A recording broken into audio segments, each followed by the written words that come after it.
നമസ്കാരം. മലയാളി വാർത്തയിലേക്ക് സ്വാഗതം. ആറ്റിങ്ങൽ പോരാട്ടം ഒരു രക്ഷയുമില്ലാത്ത രീതിയിലേക്കാണ് കടക്കുന്നത്. പല സ്ഥാനാർത്ഥികളും അവരുടെ വിജയപ്രതീക്ഷകൾ പങ്കുവയ്ക്കുമ്പോൾ ഒരു നിഗമനത്തിൽ ഇപ്പോൾ എത്തുക അസംഭവ്യമാണ്. എന്നാൽ പോലും കൃത്യമായി പറഞ്ഞാൽ എല്ലാ പാർട്ടികളും ശുഭവിശ്വാസത്തിൽ തന്നെയാണ്. കോൺഗ്രസിന് വേണ്ടി സിറ്റിംഗ് MP ആയിട്ടുള്ള അടൂർ പ്രകാശ് ഇത്തവണയും മത്സരിക്കുന്നു. കോൺഗ്രസ് അവരുടെ അക്കൗണ്ടിലേക്ക് ഒരു സീറ്റ് എന്ന രീതിയിൽ തന്നെയാണ് ആറ്റിങ്ങൽ മണ്ഡലത്തെ ഉറപ്പിച്ചു വെച്ചിരിക്കുന്നത്. എന്നാൽ വി ജോയിലൂടെ മണ്ഡലം തിരിച്ചു പിടിക്കാൻ കഴിയും എന്ന പ്രതീക്ഷ ഇടതുപക്ഷം കൃത്യമായി നടത്തുന്നുണ്ട്. റഹീം അടക്കമുള്ള നേതാക്കൾ ശക്തമായി തന്നെ തമ്പടിച്ച് ആറ്റിങ്ങലിൽ വി ജോയുടെ വിജയത്തിന് വേണ്ടിയുള്ള നിതാന്തമായ പോരാട്ടമാണ് ഇവിടെ നടത്തുന്നത്. 2019 ലോക്സഭാ തെരഞ്ഞെടുപ്പിൽ സമ്പത്ത് അടൂർ പ്രകാശിനോട് 38,000 വോട്ടുകൾക്ക് തോറ്റതിൻ്റെ കൃത്യമായ കണക്ക് വീട്ടാൻ വേണ്ടിയാണ് ഇത്തവണ വി ജോയിയെ ഇറക്കിയിരിക്കുന്നത്. വി ജോയിക്ക് വിജയശീലം വളരെയധികം കൂടുതലാണ്. 2016 നിയമസഭാ തെരഞ്ഞെടുപ്പിൽ വർക്കലയിൽ നിന്നും അവിടുത്തെ മുടിചൂടാമന്നനായ വർക്കല കഹാറിനെ 2,500-ലധികം വോട്ടുകൾ കട്ടിമറിച്ചുകൊണ്ടാണ് അദ്ദേഹം നിയമസഭയിൽ ആദ്യമായി അംഗമാകുന്നത്. 2021 ഇതേ കോൺഗ്രസിനെ, അന്നേരം വർക്കല കഹാറല്ലായിരുന്നു, BRM ഷഫീറായിരുന്നു. BRM ഷഫീറിനെ 17,500-ലധികം വോട്ടുകൾക്ക് പരാജിതനാക്കിക്കൊണ്ട് വി ജോയി തൻ്റെ വിജയക്കുതിപ്പ് ആവർത്തിക്കുകയും ചെയ്തു.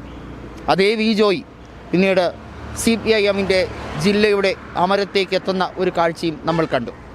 വളരെ ചെറുപ്പത്തിലെ തന്നെ, ചെറുപ്രായത്തിൽ തന്നെ CPIM-ൻ്റെ ജില്ലാ സെക്രട്ടറി ആകുക എന്നുള്ള ഒരു ഭഗീരഥ പ്രയത്നം അദ്ദേഹത്തിൻ്റെ ഭാഗത്തു നിന്നും ഉണ്ടായത് അണികൾക്കും സാധാരണക്കാർക്കും ഇടയിൽ വലിയ മതിപ്പുണ്ടാക്കിയ കാര്യമാണ്. ഇക്കുറിയും വി ജോയി അത്ഭുതം കാണിക്കും എന്ന പ്രതീക്ഷയാണ് ഇടതുപക്ഷത്തിനുള്ളത്.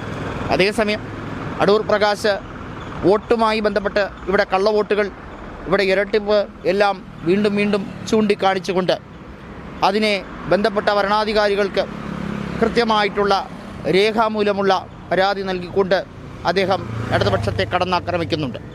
അതേസമയം BJP സ്ഥാനാർത്ഥിയായ വി മുരളീധരൻ മണ്ഡലത്തിൽ സജീവമല്ല എന്നുള്ള ഒരാക്ഷേപം അതിശക്തമാക്കി തന്നെ ഇടതുപക്ഷം മുന്നേറുമ്പോൾ വി മുരളീധരൻ പറയുന്നത്, ഞാൻ കഴിഞ്ഞ 5 കൊല്ലമായി കേന്ദ്രമന്ത്രിയായിരുന്നപ്പോൾ ഏറ്റവും കൂടുതൽ സന്ദർശിച്ച നിയോജക മണ്ഡലം അല്ലെങ്കിൽ ലോക്സഭാ മണ്ഡലം ഈ ആറ്റിങ്ങലാണ്.